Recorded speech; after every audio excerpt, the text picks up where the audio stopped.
ఇంకొకటండి, ఈ బుక్కు తెలుగులో వస్తుందండి, ఇంగ్లీష్‌లో రాస్తున్నారా? అన్‌టోల్డ్ స్టోరీస్ తెలుగులో తెలుగులోనే. అయిపోయింది, అది ఆల్రెడీ పబ్లిష్ అయిపోయింది. పబ్లిష్ అయిపోయింది అది. హుహు. ఓకే. అది నా దృష్టికి రాలా. ఇప్పటివరకు 14 పుస్తకాలు పబ్లిష్ అయ్యాయి. ఆహా! వాళ్ళు పార్ట్ 1, పార్ట్ 2, భువనచంద్ర కథలు. భువనచంద్ర కథలు స్వాతిలో వచ్చినటువంటివి, కేవలం స్వాతి పత్రికలో వచ్చినటువంటివి. ఆ తర్వాత మాయానగరం, ద అన్‌టోల్డ్ స్టోరీస్, బోధానందామృతం, చిన్న చిన్న కథలు కానీ అద్భుతమైన మీనింగ్స్ అవి చెప్తాయి. బోధానందామృతం ఉదాహరణకి ఒక చిన్నది.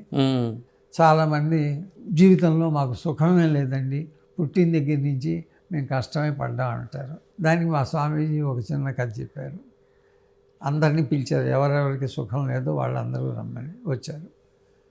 పొద్దున 8 గంటలకి అసెంబ్లీ, 8 గంటలకు కాఫీ ఇచ్చారు, 8:30కి టిఫిన్ పెట్టారు, 9 గంటలకు కొబ్బరి నీళ్ళు ఇచ్చారు, 9:30కి బజ్జీలు పెట్టారు, 10 గంటలకి మరొకటి. కంటిన్యూషన్ ఏంటంటే మీకు సుఖం ఏమిటో తెలిపిస్తా, కూర్చున్న చోట నుంచి లేవకూడదు, మీరు పడుకోవచ్చు, కాళ్ళు చాపుకోవచ్చు, లేవకూడదు, ఇక్కడి నుంచి లేచి బయటికి వెళ్ళదు. 12:30, 1 గంట అయ్యేసరికి అరగంట కూడా ఫుల్గా పెడుతున్నాం, తింటున్నారు. ఒక ఆయన అన్నాడు, లేవబోతున్నాడు, స్వామిజీ గారు ఎందుకు లేస్తున్నావు అని. పాస్కాళ్ళని అన్నారు, సుఖం వచ్చేదాకా నువ్వు లేవడానికి సుఖం వస్తుంది, నీకు లేదన్నావు కదా, సుఖం నీకు తెలిసేదాకా లేవడానికి వీల్లేదు అన్నాడు. ఇంకో అరగంట అయిన తర్వాత చదవని లేచి ఒక బ్యాగ్ లోపల దీనమ్మా సుఖం అని చెప్పేసి వదిలేసి వెళ్ళిపోయి గబగబా బయటికి వెళ్ళి పాస్ పోసుకుని వచ్చాడు. స్వామి అడిగారు, ఇప్పుడు ఎట్లా ఉందండి? సుఖంగా ఉందండి, హాయిగా బతికినంత, ప్రపంచంలో ఇంత సుఖం ఎప్పుడు నేను అంటే పాస్కి వెళ్ళడానికి మీకు బాత్రూమ్ దొరకకుండా రైల్లో మీరు చిక్కుకుపోయినప్పుడు మధ్యలో ఎంత సుఖం తెలుసండి పాస్కి వెళ్ళటం. రోజుల తరబడి తినలేక నిన్న స్మెల్ వచ్చే ఇడ్లీ ఇవాళ తినేటప్పుడు ఎంత రుచో తెలుసా అండి. నిలబడి గంటల తరబడి ట్రైన్లో ఉన్నారు, కూర్చోడానికి లేదు, కొంచెం చోటు దొరికింది, ఎంత సుఖమో తెలియదండి. అంటే సుఖాలన్నీ మన చుట్టూతోనే ఉన్నాయి, మనం అవి సుఖాలని గ్రహించం. అందు గురించి మన జీవితాలన్నీ దుఃఖం అనుకుంటాం. ప్రపంచంలో ఎక్కడ పడితే అక్కడ సుఖం ఉంది, ఎక్కడ పడితే అక్కడ దుఃఖం ఉంది. మీరు సుఖం వైపు దృష్టి చూసారా, మీకు సుఖమే కనిపిస్తుంది. అద్భుతంగా చెప్పారు. అదే ఇప్పుడు ఇంకా లేటెస్ట్ ఇంకా ఏం రాబోతున్నారండి? ఇప్పుడు మహతి అని ఒక నవల వచ్చే నెల రిలీజ్ అవుతుంది. 14 నవల్స్ ఇప్పటికి, 14 పుస్తకాలు. ఓకే. మహతి దేని గురించి రాస్తున్నారు? అది మహతి యాక్చువల్గా 11 అంటే 10th క్లాస్ వరకు అందరూ రాస్తారు. 10th క్లాస్ అయిపోయిన తర్వాత 11th నుంచి ప్రారంభం అవుతుంది కథ. 11th వరకు ప్రారంభమై అక్కడ ఆ 11th క్లాస్లో జరిగినటువంటి, ఎందుకంటే అది కాలేజీలు కాదు, హై స్కూలు కాదు, it is in between. So ఆ సబ్జెక్ట్ కొత్తగా తీసుకున్నాను. ఒక పార్ట్ అయింది, అది పుస్తకంగా రాబోతుంది. 2వ పార్ట్ ఉంది, ఇందులో కూడా సినిమాకి సంబంధించింది కొంత ఉంటుంది. తర్వాత 3వ సీత కథ అని ఒకటి ఉంది. అంటే మనకి ఎన్ని మార్పులు వచ్చినా గత 70 ఏళ్లలోనే వచ్చినాయి.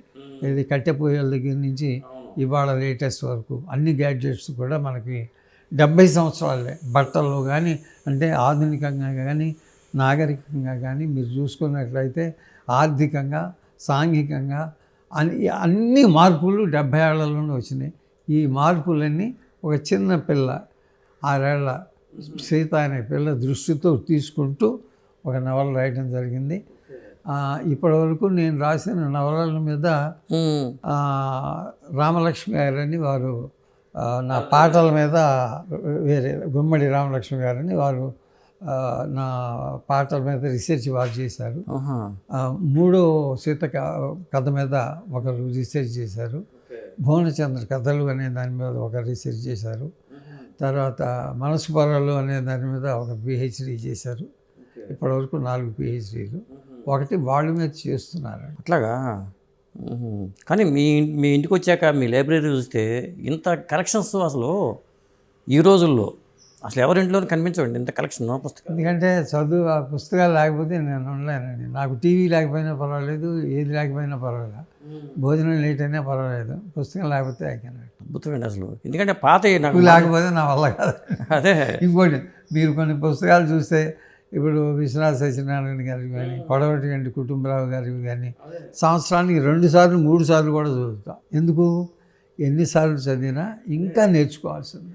నిత్య విద్యార్థి మీరు చెప్పాలంటే అసలు భువనచంద్ర గారు అంత చేసి అంత చేసినా కానీ ఇంకా మీరు చదువుతున్నారంటే అసలు చదవాలండి ఖచ్చితంగా. 2 పుస్తకాలు కనీసం చదువుతా. మీరు ఇంత టైం కేటాయించడం చదువు మీద అసలు ఎంత లేట్ అయినా ఏదైనా. అంపశయ్య నవీన పుస్తకాలు వ్యాసవాణి ఉంది, చాలా మంది దగ్గర అది కనిపిస్తుంది. ఎవరి దగ్గర దొరకదు ఇది. చాలా చాలా రేర్ బుక్స్. సాక్షి ఉపన్యాసాలు నా దగ్గర ఉన్నాయి. శరత్చంద్ర నవల్స్ మొత్తం 16 ఇవి నాకు. మీకు ఇంకో విచిత్రం చెప్తాను. 1881లో రాయబడ్డటువంటిది ఇకతి యాండర్ అనే రష్యన్ నావల్ కూడా నా దగ్గర ఉంది. I got lot of Russian novels, American novels. యమకోపంగా రెంటాల గోపాలకృష్ణ గారు అనువాదం చేశారు. అలా అంటే నటహంసరాజ్ హంగర్ కోసం నేను రెంటాలు చేదేవా నా ఫ్రెండ్, నాకు బ్యాచ్ మంచి స్నేహితులు. అదే వండర్ఫుల్ పర్సన్. అవును. ఆయన హంగర్ ఆకలి పేరుతో అనువాదం చేశాడు రెంటాల గోపాలకృష్ణ. నటహంసరాజ్ హంగర్ని ఆకలి పేరుతో అనువాదం చేశాడు. అద్భుతమైన ఇది PDF దొరికింది నాకు, వాడికి పంపించాను నా ఫ్రెండ్ జయదేవ్కి. చాలా అది వరకు మనకి తెలుగులో అత్యద్భుతమైనటువంటి తెలుగు భాష కోసం కృషి చేసినటువంటి వారు మహానుభావులు, ప్రాతస్మరణీయులు ఎందరో ఉన్నా కొవ్వలి వారిని మాత్రం మర్చిపోకూడదండి.